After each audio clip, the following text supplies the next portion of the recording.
Talkoopäivänä ihmiset ympäri Suomea kerääntyy yhdessä tekemään asioita. Yhdessä tekemisen kulttuuri Suomessa on hiipunut ja me halutaan talkoopäivällä innostaa ihmisiä taas yhdessä tekemiseen. Esimerkiksi tänään järjestetään Suomen suurin koodikoulu lapsille, jota on koskaan järjestetty.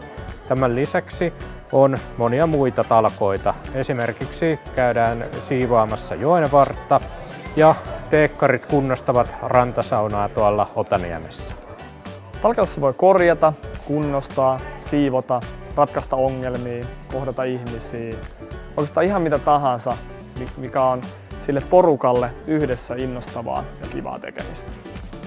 Talkoopäivä on vuosittainen perinne, jota järjestetään joka vuoden toukokuun 3. lauantaina.